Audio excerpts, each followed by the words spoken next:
We're gonna make our coil pots. Last time you were in class, you made a base. You should have your name gently written in the bottom so that it's readable. And then don't forget your class code. Obviously, this week our class code is 5B. All right, you flip that over, and now you have your base. From here, this is when you're gonna work on your coils. So, you're just gonna get chunks of clay.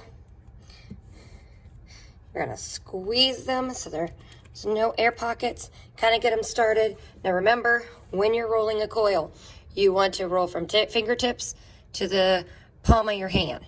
You don't want it to thump, thump, thump, because then it makes it flat. You want to coil about the width of your finger. So I roll out like this, and that kind of spreads the clay evenly. All right, that's about a finger width. And then what you do is you can do it a couple different ways. Some people roll out a bunch of coils first, and then they work them. I think that's pretty smart. Some people just go a coil at a time. So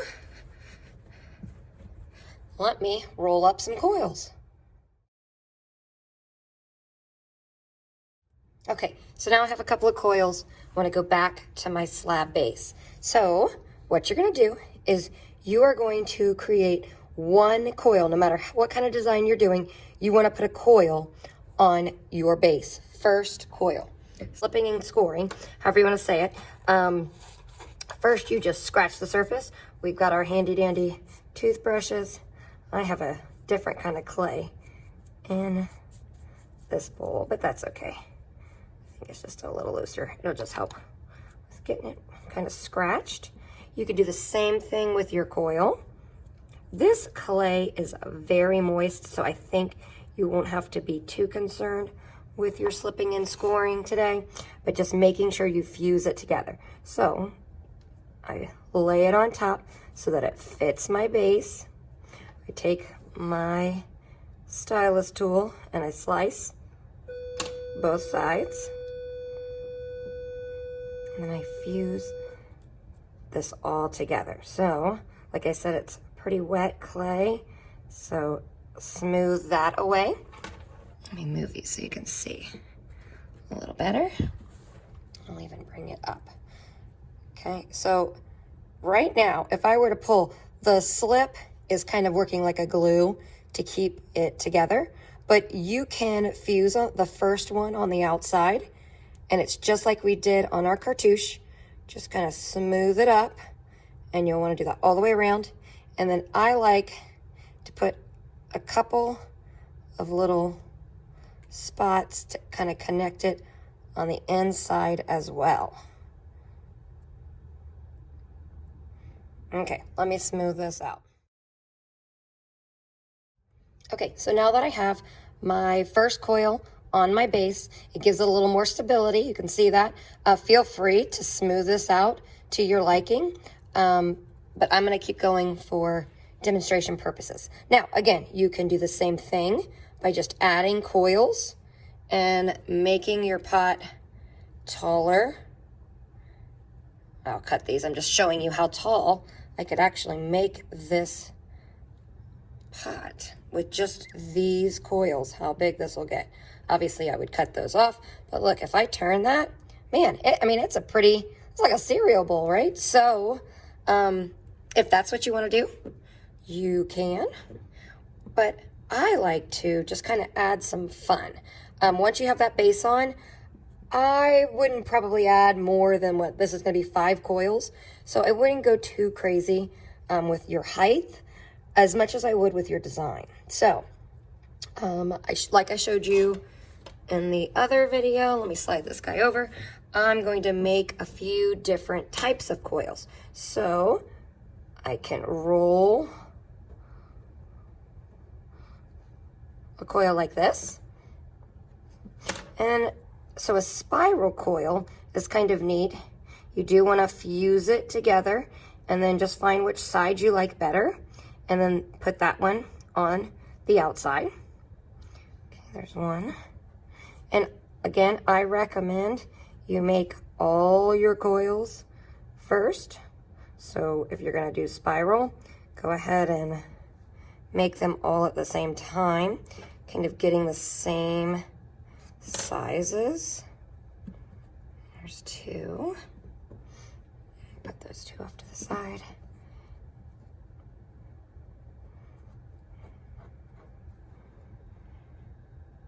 And see, all I'm doing is I'm just going through and kind of measuring to make sure they're similar. Kind of got a fun pattern there. So, well, this one's a little thick. You can go thinner with your coils, just be careful. All right, after I get this one, this guy, my clay is definitely, the heat is on in the room, and it's definitely starting to dry. Oh, I don't know if I like the way that guy looks. Let me uncoil him.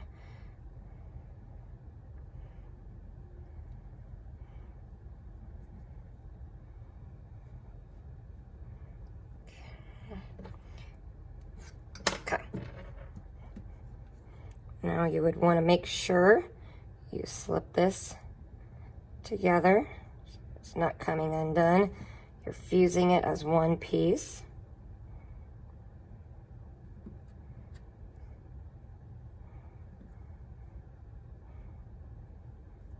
So it at least looks like one piece.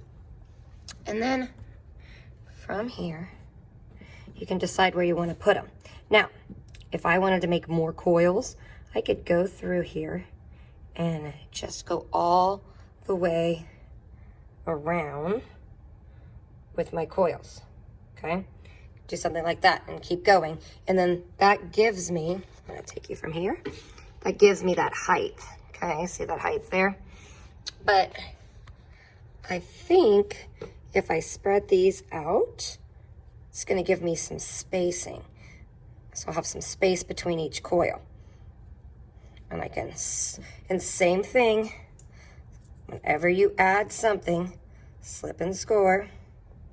It's like our glue. All right, let me get those slipped and scored.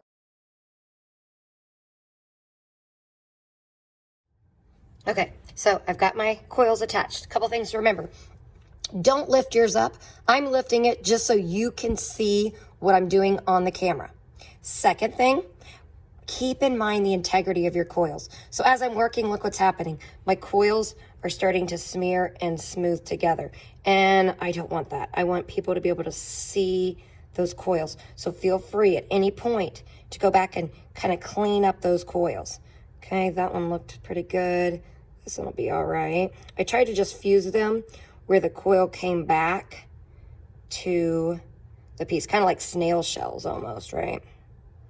Okay. So once you have that part, some things you can think about. You could add like a filler. So I could easily take a coil like so, and I could add just a filler. So just like something that stands there.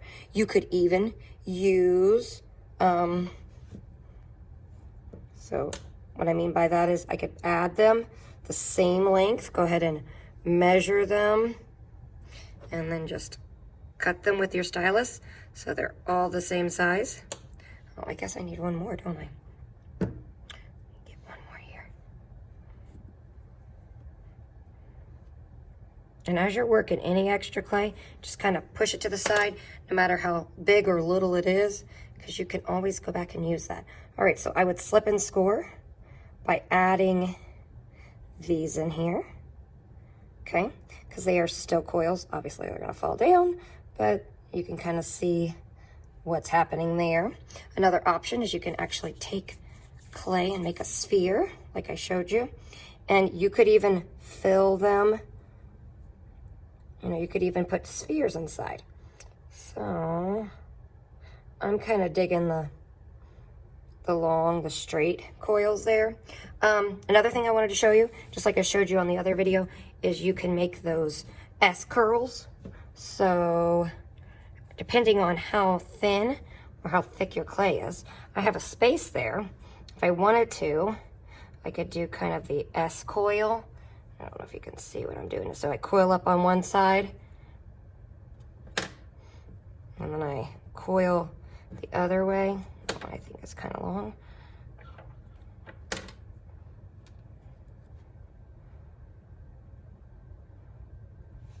And I could even put S coils in the middle if I wanted, okay? So I really want you to think about your design and what you want to put on this piece. Once you have everything fused on, then you have to put a top coil on top. So let me get everything ready for my top coil. Okay, so what you're going to do is you're going to take your coil and lay it on top. What I want you to make sure that you do is take your coil and slip and score, adding some water. You don't want to add too much because it'll get real slippery fast, and I think I just added too much. So I might give that a minute to kind of soak in. And then you're going to take a long coil and lay it on top. Oop, look at mine. Mine's measured pretty good. If you do need to trim it, make sure you trim it over a base, over one of your stronger pieces. Because if you were to do that over top of an opening, it may not fuse real well together. So I'm going to put mine there. Mine actually is fitting pretty good. So I'm going to get just a smidge of slip action and smooth it out. Don't be too hard on yourselves. This is probably the hard part, getting your circle to look like a circle. So just kind of lay it on there. Make sure it's sturdy. I'm going to lift it up. Remember, do not lift yours up. Make sure, see how my coil, there's a gap there. I want to make sure that I push my top coil down so it's going to touch those. All right, let me get back. Let me get this and I'll come right back to you. Okay, so I've got it all fused together. If there's pieces, I don't like how that looks. So you can use your tools, your fingers, kind of smooth those together. If you need to, get a little bit of water. I always kind of rub it together though first, because if you put that direct water on it, it's just gonna turn to mud. All right, so again, the outside, you want to be able to see those kind of like non-connections. So they look like they're just kind of sitting there. But on the inside, you want them completely fused together. So you can see how that is on all of those there.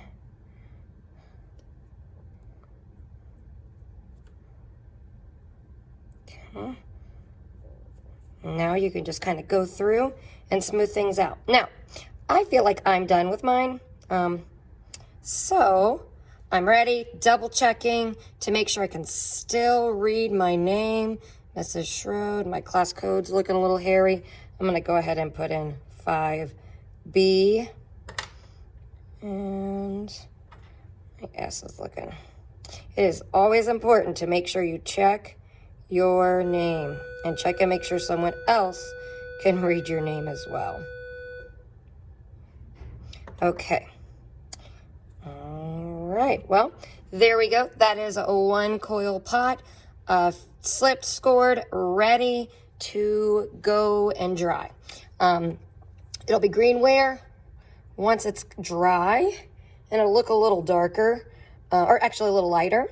And then I will put them in the kiln. And then when you guys come back to me, they will be bisque and ready for you to glaze, okay? All right, well, I can't wait to see what you guys make. And I will see you in the art room very soon.